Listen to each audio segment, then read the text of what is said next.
انتہائی قابل احترام مہمانان گرامی اور حاضرین محترم، بہت خوبصورت گفتگو ابھی احمد شاہ صاحب کر رہے تھے اور ان کے بعد محترمہ فاطمہ حسن صاحبہ نے بہت خوبصورت انداز سے اپنے خیالات کو پیش کیا، اور ڈاکٹر محمد رضا کاظمی صاحب کے مقالے کو آپ نے سماعت فرمایا۔ ابھی یہ جملہ کہا گیا ابرار حسن صاحب کے حوالے سے کہ جب کوئی چراغ روشن کرتا ہے تو یہ نہیں دیکھا جاتا کہ چراغ کس کے ہاتھ میں ہے، بلکہ روشنی دیکھی جاتی ہے۔ تو میں یہ جملہ یہاں بدلنا چاہوں گا کہ ہم روشنی بھی دیکھ رہے ہیں اور چراغ بھی دیکھ رہے ہیں، اس لیے کہ اگر روشنی علامہ طالب جوہری ہیں تو چراغ یہ آرٹ کونسل ہے اور یہ زمین گروپ ہے کہ جس کی وجہ سے یہ خوبصورت تقریب آج منعقد کی جا رہی ہے، اور یہ تقریب منعقد کر کے انہوں نے اس بات کا ثبوت دیا ہے کہ زندہ قومیں ہمیشہ اپنے محسنوں کو یاد رکھتی ہیں، اور فرد شناسی کی روایت کراچی میں ختم نہیں ہوئی ہے، آج بھی زندہ ہے۔ اور علامہ طالب جوہری صاحب قبلہ ظاہر ہے کہ میری ان سے تقریباً 15 برس کی ملاقاتوں کا عرصہ رہا، اور علامہ صاحب جیسا کہ ہر تقریر میں بات دہرائی گئی کہ اتنی جہتیں ہیں علامہ صاحب کی۔ دیکھیے، ہوتا یہ ہے کہ جو خطیب ہو وہ عام طور پہ شاعر نہیں ہوتا، اور جو فلسفے سے دلچسپی رکھنے والا ہو وہ تاریخ سے دلچسپی نہیں رکھتا۔ اگر کوئی مرثیہ کہنے والا ہو تو ضروری نہیں ہے وہ ربائی بھی اتنے تیزی کے ساتھ کہہ سکے، لیکن یہ علامہ طالب جوہری کا کمال تھا کہ اگر غالب پر بات ہو رہی ہے تو گفتگو ایسی کرتے تھے کہ جیسے ان سے زیادہ غالب کا جاننے والا کوئی نہیں ہے، اور اگر میر تقی میر پر بات ہو رہی ہو تو میر تقی میر کے اس پہلوؤں پر گفتگو ہوتی تھی کہ اگر بڑے سے بڑا ماہر بھی میر کا وہاں بیٹھا ہو تو وہ ایسے پہلو کی طرف نشاندہی کرتے تھے کہ بڑے بڑے محقق بھی سوچتے تھے کہ یہ پہلو تو ہماری نظر سے گزرا ہی نہیں ہے۔ اور اگر خطیب ہیں تو ان سے بڑا کوئی خطیب نہیں ہے۔ فلسفے پر گفتگو ہو تو ایسے نادر حوالے فلسفے کے دیا کرتے تھے، اور فلسفے میں بھی جنہوں نے یونان کا فلسفہ پڑھا ہے ضروری نہیں ہے کہ وہ جدید فلسفے سے بھی واقفیت رکھتے ہوں، لیکن علامہ صاحب کا کمال تھا کہ جب قدیم فلسفے پر بات ہوئی تو اس کے دریا بہائے، اور جب جدید فلسفے پر بات ہوئی تو اس میں اپنے یادگار نقوش چھوڑ دیے۔ ظاہر ہے کہ علامہ صاحب کی مختصر سوانحی خاکہ آپ کی خدمت میں پیش کرنا ہے، اور ان کی شاعری کے مختلف پہلوؤں پر ہمارے انتہائی قابل احترام مہمانان گرامی روشنی ڈالیں گے۔ علامہ طالب جوہری اگست 1947 کو گورکھپور میں پیدا ہوئے، اور علامہ صاحب کی والدہ کا تعلق بھی ایک علمی گھرانے سے تھا، اور یقیناً خود ان کا جو آبائی سلسلہ تھا اس میں صرف علامہ صاحب عالم نہیں تھے بلکہ کئی پشتوں سے، یعنی علامہ صاحب کے دادا حکیم محمد مسلم اپنے زمانے کے بہت بڑے حکیم تھے، اور ان کے والد علامہ صاحب کے حضرت علامہ مصطفیٰ جوہر صاحب علی اللہ مقامہ کہ یقیناً ان کی خدمات اور ان کی علم کلام سے بھرپور خطابت اور ان کا مجموعہ کلام محراب ان کے فن اور ان کے کمالات کا مظہر ہے۔ علامہ صاحب 1955 میں نجف اشرف تشریف لے گئے، اور ان کے اساتذہ میں اس زمانے کے سب سے بڑے علماء جو تھے پوری دنیا میں، ان کو علامہ صاحب نے ان کی شاگردی کا شرف حاصل کیا، چاہے وہ آیت اللہ خوئی ہوں، چاہے وہ آیت اللہ محسن الحکیم ہوں، یا آیت اللہ باقر الصدر ہوں، یا آیت اللہ خمینی صاحب ہوں، بڑے بڑے علماء ان کے اساتذہ میں رہے۔ اور علامہ صاحب کے دوستوں میں جو لوگ تھے ان کے زمانے میں، انہوں نے بھی اتفاق سے ایسا زمانہ پایا کہ جتنے ہم جماعت تھے وہ سب کے سب پوری دنیا میں مشہور ہوئے، چاہے وہ مولانا ذیشانت جوادی صاحب ہوں، یا مرزا محمد عالم صاحب ہوں، اور یا ان کے جونیئر میں آغا روحی صاحب قبلہ، اور جتنے ان کے ساتھی تھے ان سب نے اپنے مقامات پر جو ہے وہ ایک शोहरत इस दुनिया में पाई और तकरीबन 10 बरस का अरसा अल्लामा साहब ने नजफ़ अशरफ में गुजारा और वो ज़माना नजफ़ के हौज़े के शबाब का ज़माना है। और जब आप 1945 में कराची वापस आए तो कराची आकर गवर्नमेंट कॉलेज फॉर मैन में 5 साल तक आपने जो है वो लेक्चरर के फ़राइज़ अंजाम दिए और 1970 में उनके पुराने अहबाब तशरीफ़ फरमा हैं, अनीस अब्बास साहब, हबीब साहब, खां साहब तशरीफ़ फरमा हैं। तो जामिया मामिया में प्रिंसिपल के फ़राइज़ अंजाम देते रहे और मैं अक्सर उनसे पूछता था कि अल्लामा साहब क्या आपने कभी ये सोचा कि आप दुनिया के सबसे बड़े ख़तीब हो जाएंगे? तो वो एक जुमला कहा करते थे कि कभी तसव्वुर में भी नहीं था कि इतनी शोहरत मिलेगी और इमाम हुसैन मुझसे इतनी ज़्यादा खिदमत लेंगे। तो जुमला वो ये कहा करते थे कि ऐसा लगता है कि कान पकड़ के इमाम हुसैन ने मिंबर पे बिठा दिया, ये जुमला कहा करते थे। और जाहिर है कि एक बड़ा आदमी ही ऐसा जुमला कह सकता है। तो जब यहाँ आए तो 1968 में सबसे पहले खारादर में मोहम्मदी वेलफेयर से उन्होंने अपनी तफासिर का आगाज़ किया और तकरीबन 2 या 3 साल तक वो रमज़ान में मुकम्मल एक ही मौजू पर तफासिर बयान किया करते थे। उस ज़माने में उनकी शोहरत उर्दू बोलने वालों में इतनी ज़्यादा नहीं थी और अगर यहाँ मौलाना अली करार नकवी साहब मौजूद हों, मुझे नज़र आए थे, ये उन लोगों में थे कि जब सिर्फ ख्वाजा हजरात सुनने वालों में होते थे और उर्दू सामईन में या तो मौलाना अली करार नकवी साहब होते थे या एक हसन अब्बास साहब होते थे जो आज भी मौजूद हैं। तो जब वहाँ अल्लामा साहब की गुफ्तगू सुनी गई तो लोगों ने इस बात को दरियाफ़्त कर लिया कि एक अनमोल हीरा हमारे दरमियान मौजूद है और अगर एक बड़ा मेंबर इनके हवाले कर दिया जाए तो एक बहुत बड़ी खिदमत जो है वो मज़हब शिया की हो सकती है। और उसके बाद पहला अशरा अल्लामा साहब ने महफिल अबुल फजल अब्बास खारदर में पढ़ा और उस अशरे का उन्वान था मैयत रसूल और उसके तकाज़े। ये पहला अशरा जो उन्होंने इंतहाई नादिर मौजू यानी एक मुश्किल मौजू था और रिसालत से ताल्लुक़ रखता था, तो उन्होंने इस पर गुफ्तगू की। और उसके बाद खारदर की मजलिसें जब कामयाब हुई तो बहुत ही कम अरसे में मरकज़ी इमाम बारगाह लालूखेत में उनके अशरे की धूम मची और मौलाना बाकर जैदी साहब यहाँ मौजूद हैं, ये उस वक्त के सामईन में हैं और यकीनन उसकी तफसीलात बयान करेंगे कि जब अल्लामा साहब ने वहाँ मरकज़ी में अशरे शुरू किए तो पूरे कराची में एक धूम मच गई और लोगों ने ये कह के तारुफ़ किया कि एक ऐसा ख़तीब मिंबर पर आया है कि जो कुरान को इस तरह से बयान करता है कि ऐसा लगता है कि पूरा कुरान नाजिल ही आले मोहम्मद की शान में हुआ है। और उसी मजलिस में मुनव्वर अब्बास एडवोकेट साहब आए थे उसी अशरे में और उन्होंने आकर अल्लामा साहब की मजालिस को सुना। ये 1975 की बात है।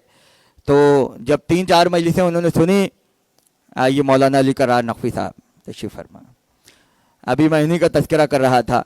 तो ये सबसे पुराने सुनने वालों में इस वक्त हैं और हमारी खुशकिस्मती है कि ये सेमिनार में मौजूद हैं।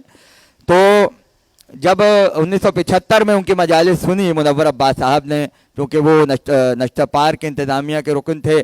बल्कि सदर थे, तो उन्होंने फ़ैसला कर लिया कि इमाम हुसैन के चहलुम की जो मजलिस है वो अल्लामा तालिब जौहरी पढ़ेंगे। और पहली मजलिस जो नश्तर पार्क में उन्होंने पढ़ी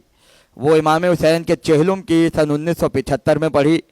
और जब पहली मरतबा अनीस अब्बास साहब उस मजलिस में मौजूद थे, जब पहली मरतबा वो नश्तर पार्क के मेंबर पर आए, अल्लामा रशीद तुराबी का एक शहर था कि जो मजमे पर और कौम पर छाया हुआ था। ज़ाहिर है ऐसे माहौल में अपनी जगह बनाना ये वही बना सकता है कि जिसकी बुनियाद मजबूत हो और जिसके पास खुदादाद सलाहियतें हों। तो जब पहली बार वो आए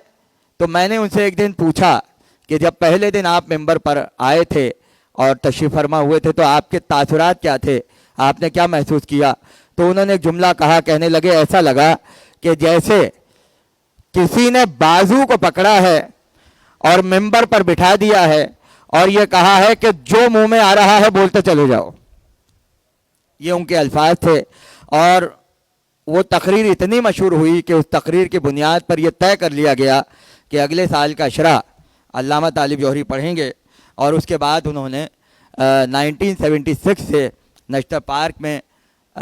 मुसलसल तकरीबन 40 साल अशरे पढ़े। कुछ मौज़ूआत उनके अशरे के मैं आपको सुनाना चाहूँगा। पहला अशरा उनका था कुरान और बुरहान के उन्वान पर,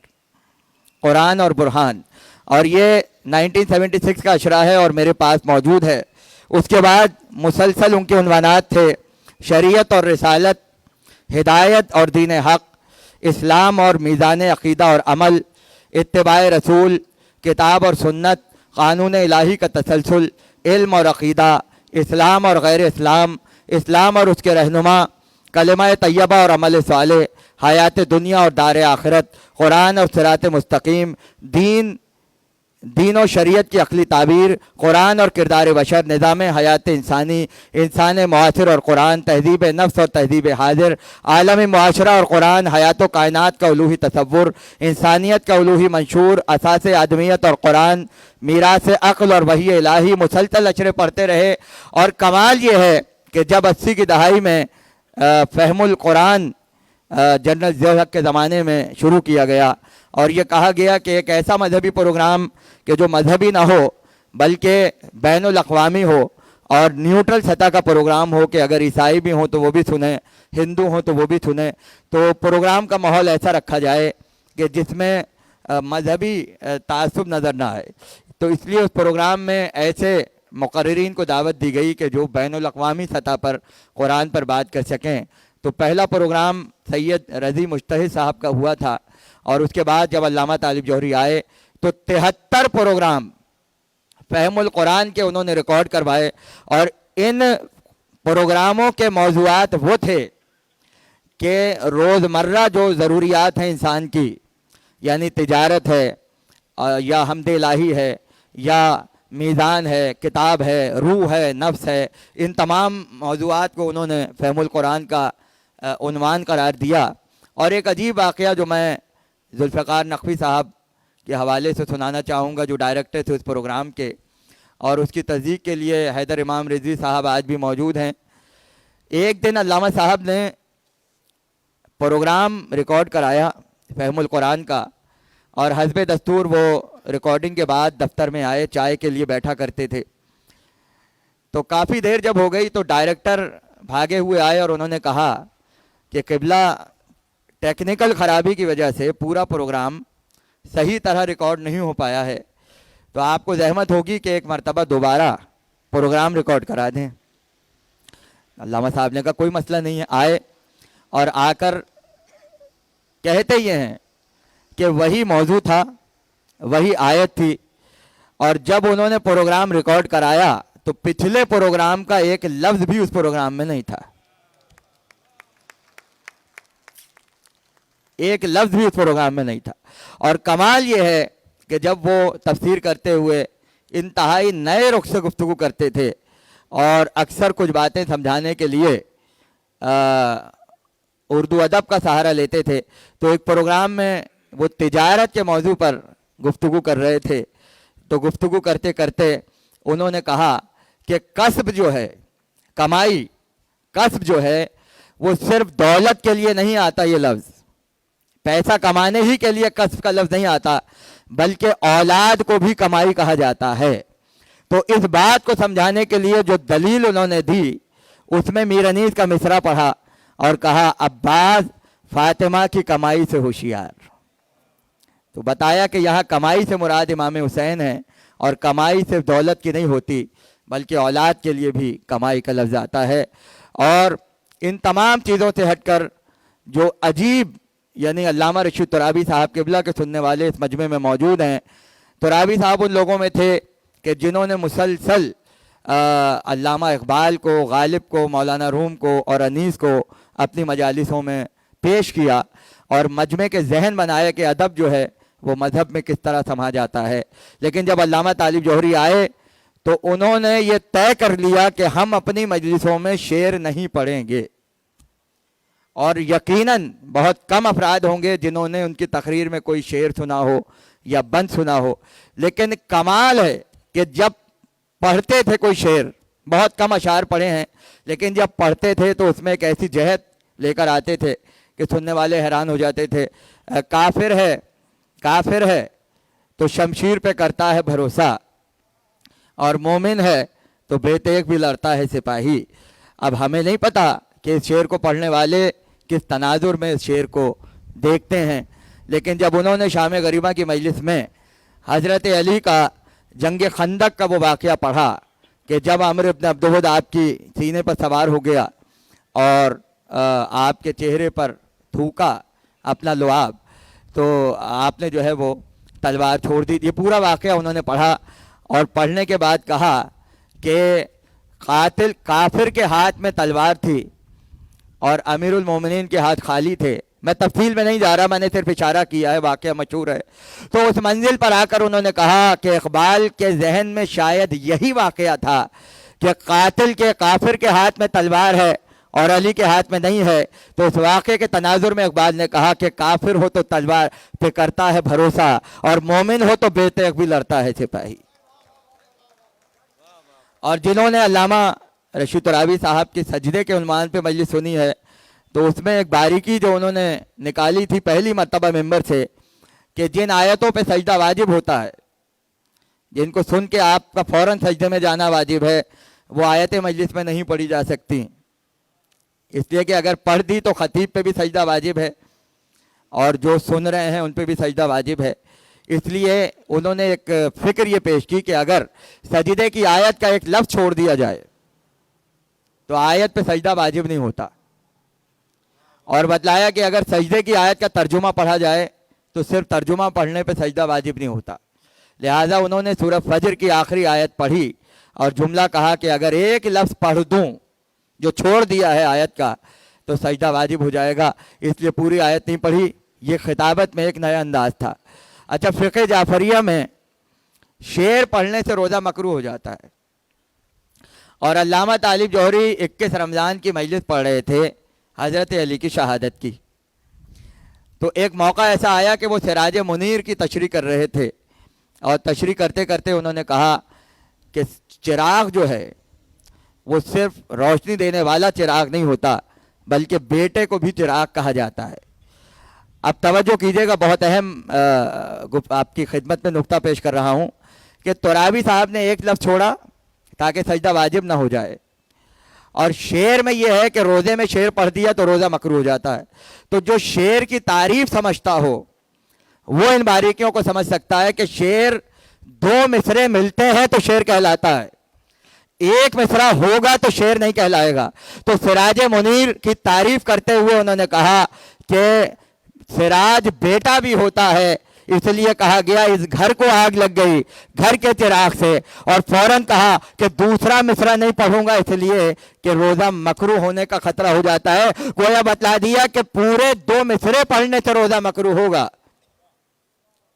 ایک مصرع پڑھنے سے نہیں ہوگا۔ تو لہٰذا اس طرح کی جہتیں اپنی خطابت میں وہ پیش کیا کرتے تھے۔ اور پھر اس کے بعد جب ان کی شاعری کی، ظاہر ہے گفتگو طویل ہو گئی، میں سمیٹ رہا ہوں،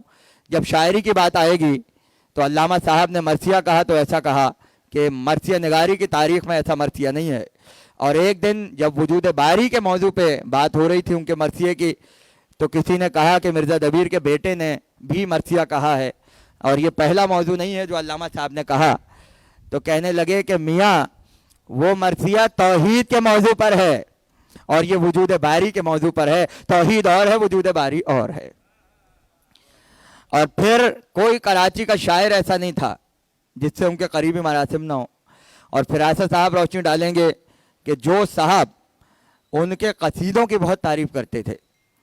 اور چونکہ یہ ایک ایسی بات ہے، ایک ایسا پہلو ہے کہ جس کو اس طرح سے بیان نہیں کیا جاتا، تو راغب مراد آبادی اس نشست میں موجود تھے جس میں جو صاحب نے علامہ صاحب کی رباعیوں کی بہت تعریف کی، تو انہوں نے اپنی دو رباعیوں میں اس کو نظم کیا کہ جو صاحب نے کس طرح سے جو ہے وہ علامہ صاحب کی قصیدوں کی تعریف کی، تو اس موقع پہ کہا کہ علامہ کا ہے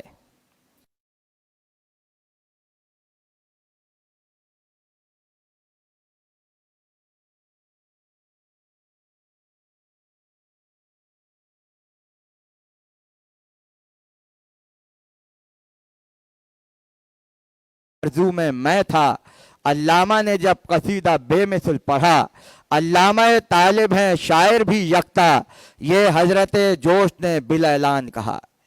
लिहाजा जोश साहब से बहुत ज़्यादा क़ुरबत थी, और चूँकि ज़राफ़त एक ख़ास शोबा था अल्लामा साहब का कि जब वो कोई मजाक करते थे तो उसमें भी एक इल्मी पहलू होता था। तो जोश साहब का आखिरी मजमुआ इशाअत के लिए तैयार था, और उन्होंने अहबाब से मशवरा किया कि भाई इस मजमुए का नाम क्या होना चाहिए। तो लोगों ने कहा कि आपके मजमुओं के नाम मुतरादिफात पर हैं, शोला व शबनम, हर्फ व हिकायात, रामिश व रंग, मुतरादिफात पर है। तो ये नाम भी ऐसा होना चाहिए कि दो अल्फाज का इस्तेमाल हो, इसी से मिलता जुलता कोई नाम हो। अब सुनिए जनाब ज़राफ़त कि जहाँ हर्फ व हिकायात हो, शोला व शबनम हो, तो अल्लामा तालिब जौहरी ने कहा कि हुजूर आखिरी मजमूए का नाम रख दीजिए हरकात व सकनात। ये उनका अंदाज़ था। और फिर अल्लामा साहब पाकिस्तान की तारीख़ के चश्मदीद गवाह थे। आप उनसे पाकिस्तान की सियासत पूछते, पाकिस्तान की शायरी पर गुफ्तगू, शौरा के हालात पूछते। एक वाक़या उन्होंने मुझे बताया कि जोश साहब का आग का मरसिया बहुत मशहूर है और वो मुकम्मल नहीं मिलता, तो उसकी एक बैत बड़ी मशहूर है कि बंदगी को नज़रे इस्तकबार कर देती है आग, बंदगी को नज़रे इस्तकबार कर देती है आग, हुक्म देता है खुदा इनकार कर देती है आग। तो उन्होंने बताया कि हम गाड़ी में मौजूद थे, आगे जो साहब तशरीफ़ फरमा थे, पीछे ज़ेबा रदौलवी थे और उनके साथ मैं बैठा हुआ था। तो ऐसे में जो साहब ने कहा कि ज़ेबा साहब आजकल मैं मरसिया कह रहा हूँ, एक मिसरा हो गया है, दूसरा मिसरा नहीं हो रहा। तो कहा कि जो साहब कौन सा मिसरा? तो कहने लगे हुक्म देता है खुदा इनकार कर देती है आग, पहला मिसरा नहीं हो पा रहा। तो ज़ेबा साहब एक लम्हे के लिए खामोश हुए और फ़ौरन कहा हुजूर इसमें परेशानी क्या है, मिसरा ले लीजिए। का फरमाइए का बंदगी को नज़रे इस्तकबार कर देती है आग। यह अल्लामा तालिब जौहरी ने बताया कि यह मिसरा ज़ेबा रदौलवी साहब का था, ये मिसरा ज़ेबा रदौलवी साहब का था। तो इस तरह के बहुत से वाक़यात हैं और यकीनन जितनी गुफ्तगू की जाए, बहुत उम्दा बात की है अहमद शाह साहब ने कि एक एक जहद पे सेमिनार होना चाहिए, एक एक जहद पे सेमिनार होना चाहिए। मोहतरमा फ़ातिमा हसन साहिबा अभी कह रही थी कि लाइब्रेरी बन रही है यहाँ पर, तो मैं ये अपनी तरफ से एक छोटी सी खिदमत ये करना चाहूँगा कि इंशाअल्लाह जब लाइब्रेरी का क़याम अमल में आ जाएगा और किताबें आने लगेंगी, तो पहला सेट अल्लामा तालिब जौहरी साहब की मुकम्मल किताबों का मेरी तरफ से यहाँ की लाइब्रेरी को जो है वो नज़र कर दिया जाएगा। और मखतूतात की इन्होंने बात की, अल्लामा साहब के कुतुबखाने में इतने नादिर मखतूतात हैं और मुझे शरफ़ हासिल हुआ है कि मैंने बहुत से मखतूतात की ज़ियारत की है। यानी सिर्फ पाकिस्तानी सतह के नहीं हैं, मीर बाकर दामाद के हाथ की लिखी हुई किताब, कोई अंदाज़ा नहीं कर सकता इसकी अहमियत क्या है और इसकी कीमत क्या हो सकती है। बख़त मुसन्निफ़ अल्लामा साहब के कुतुबखाने में मौजूद थी। और अली औसत रश का वो लुग़त कि जिसका गालिबन अब तक वाहिद नुस्खा पूरी दुनिया में है, एक अंजुमन तरक्की उर्दू में है, लेकिन अकील अब्बास जाफ़री साहब मौजूद हैं, लेकिन और वो भी मेरी दरियाफ़ है, मैंने सबसे पहले बताया था। तो असल लुग़त के जो मीर अली औसत रश्क, जो मीर अनीस के वालिद के शागिर्द थे, जब वो लुग़त उन्होंने लिखा जिसमें फ़ारसी उर्दू अल्फाज की फ़ारसी तशरीह थी, तो वो लेकर मीर अनीस के पास आए और कहा कि हुजूर अगर कोई लफ्ज़ रह गया हो तो आप इसमें इजाफ़ा फरमा दें। तो अनीस ने हाशिए पर वो लफ्ज़ बढ़ाए थे कि जो लुग़त में नहीं थे। तो वो लुग़त चलता हुआ अल्लामा तालिब जौहरी साहब के पास आया और आज भी उनके कुतुबखाने में मौजूद है। इस तरह से सैकड़ों मखतूतात हैं और बहुत अच्छी बात इन्होंने कही कि अगर वो महफूज हो जाएं तो यकीनन एक बहुत बड़ी खिदमत होगी। तो हमारी कोशिश होगी कि हम इसमें भी जो है वो इनकी मदद कर सकें और अल्लामा साहब का जो सरमाया है उसको महफूज किया जाए। गुफ्तगू हो चुकी है, मैं इससे ज़्यादा कुछ नहीं कहूँगा, लेकिन आखिर में छोटी सी बात ये कि अल्लामा साहब की मरसिया निगारी, उनके कसाइद, उनकी गज़लें और उनकी नज़में, ख़ास तौर पर नज़म के अल्लामा साहब बहुत बड़े शायर थे। एक पहलू ऐसा है कि जो अब तक سامنے نہیں آیا ہے، بلکہ دو پہلو ہیں۔ پہلا پہلو ہے ان کی محمل شاعری، محمل شاعری، اور وہ بھی ایک ایسا سنجیدہ انسان کہ جو فلسفے کا سب سے بڑا آدمی ہو، منطق کا سب سے بڑا آدمی ہو، اور پھر مذہب میں اسے ایک بہت امتیازی حیثیت حاصل ہو، وہ محمل شاعری اس کے لیے ایک ناممکن والی بات ہے۔ لیکن کمال یہ ہے ان کا کہ علامہ صاحب کے محمل شعر میری کتاب میں موجود ہیں، جو حضرات چاہیں اس میں پڑھ سکتے ہیں۔ تو میں نے اچھا، ایک دن یہ ہوا کہ احمد ندیم قاسمی لاہور میں ان سے ملنے آئے، تو جب ان کے کمرے میں گئے تو وہاں البیرونی کی کتابیں رکھی ہوئی تھیں، اور جناب میر باقر داماد کی کتابیں رکھی ہوئی تھیں، فلسفے کی مشکل کتابیں۔ تو کتابوں کو دیکھا اور دیکھ کے کہنے لگے کہ حضور آپ یہ پڑھتے ہیں؟ تو علامہ صاحب نے کہا ہاں، جب میں سفر پہ جاتا ہوں تو مشکل کتابیں اپنے ساتھ لے جاتا ہوں، چونکہ وہ پڑھنے میں آسانی ہو جاتی ہے۔ تو انہوں نے جملہ کہا، کہنے لگے یہ پڑھیں گے تو وہ کہیں گے۔ محمل شاعری کی طرف اشارہ تھا، یعنی جب فلسفہ ذہن پہ حاوی ہو جائے اور آپ اس الجھن سے نکلنے کے لیے سکون کی منزل میں آنا چاہیں تو بہترین طریقہ یہ ہے کہ محمل شاعری کی جائے۔ اور محمل شعر ان کا ہے، جب اونٹ نے پٹانگ کو اذن سفر دیا، جب اونٹ نے پٹانگ کو اذن سفر دیا، تب مرغ آگہی نے پپیتے میں سر دیا۔ مقتل میں کوئی راہ نہ تھی ہیر پھیر کی، مقتل میں کوئی راہ نہ تھی ہیر پھیر کی، اہل زبان پیتے تھے یخنی بٹیر کی۔ تو بہرحال اس طرح کے بہت سے شعر ہیں جو میں آپ کو ابھی سنانا نہیں چاہ رہا، اس سے کہ ماحول تبدیل ہو جائے گا۔ البتہ ایک چھوٹی سی نظم علامہ صاحب کی، اور وہ میں آپ کو اس لیے سنا رہا ہوں کہ یہ نظمیں جو علامہ صاحب نے بچوں کے لیے کہی ہیں، بچوں کا ادب۔ جب میں لاہور گیا تو وہاں ڈاکٹر سلمان باقر صاحب سے ملا، تو انہوں نے جب ان نظموں کو پڑھا تو کہنے لگے کہ لاہور میں جو بچوں کا سلیبس ہے اس کی مرتب کرنے کی ذمہ داری میرے پاس ہے۔ اور جب یہ نظمیں انہوں نے پڑھی تو پڑھ کے کہنے لگے کہ میرا وعدہ ہے کہ میں علامہ صاحب کی ایک نظم سلیبس میں شامل کرواؤں گا، تاکہ آنے والے بچے علامہ صاحب کی یہ نظمیں پڑھیں۔ اور یہ نظمیں وہ ہیں جو علامہ امجد جوہری صاحب جب 4-5 سال کے ہوتے تھے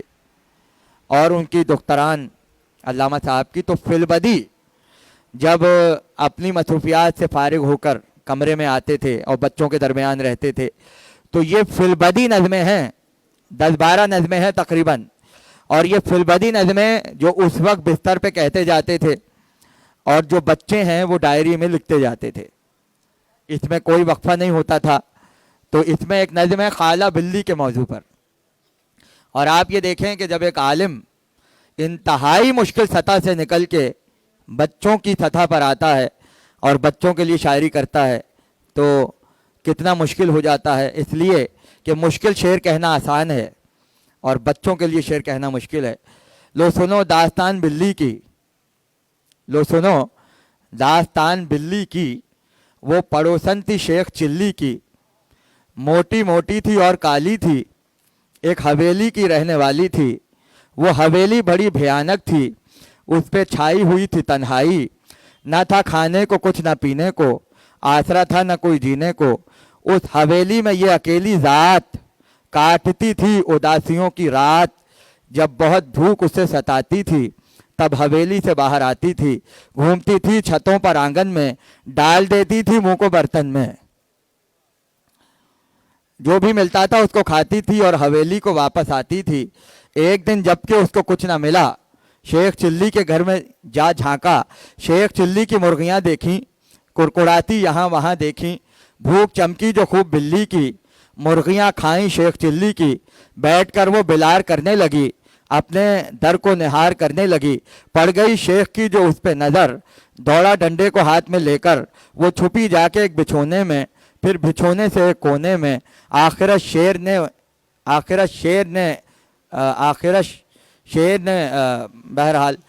جا کے جنگل میں اس کو چھوڑ دیا، رشتہ بستی سے اس نے توڑ دیا، اب اکیلی تھی جان بلی کی، हर तरफ थी मुही तन्हाई, म्याऊं करती थी और चलती थी, रात को करवटें बदलती थी। एक दिन कर रही थी अपना सफ़र, अब गुरेज देखिएगा, उसके अंदर एक दिन कर रही थी अपना सफ़र कि हुआ उसका एक कुएं से गुज़र। वो कुआं भी बहुत पुराना था, उसके अंदर से आ रही थी सदा, कोई मुझको अगर बचा लेगा, मेरे घर भर की वो दुआ लेगा, मैं उसे माला माल कर दूंगा, उसको फ़ौरन निहाल कर दूंगा। ये सदा जूं ही कान में आई, बिल्ली फ़ौरन कुएं में जा कूदी। देखा एक आली शान कमरा है, चूहों का 4 सिम पहरा है, बीच में एक जवान लेटा है जो किसी बादशाह का बेटा है। बिल्ली चूहों से डांट कर बोली, खेलते हो जो खून की होली, फिक्र खालिक नहीं है तुमको ज़रा, मुंह दिखाओगे किस तरह अपना, जल्द रस्सी को इसकी तुम काटो, वरना खा जाऊंगी मैं तुम सबको। डर के चूहों ने उसको खोल दिया, जब रिहा हो गया वो शहजादा, आया बिल्ली के पास और बोला, आपका हक ना हो सकेगा अदा। खाला बिल्ली मैं आप पर कुर्बान, आपने तो बचाई मेरी जान, अब चलें आप मेरे घर रहने, चाय पीने कहानियाँ कहने। दोनों पहुँचे महल में जब शब को, ये खबर दी गई वहाँ सबको, आएँ और झुक के सब सलाम करें, खाला बिल्ली का एहतराम करें। नज़्म अब ख़त्म हो गई अमजद, और खिलकत भी सो गई अमजद, तुम भी अब इसका अख्तिताम करो, खाला बिल्ली का एहतराम करो, अपने बिस्तर पे जाके सो जाओ, नींद की वादियों में खो जाओ। शुक्रिया।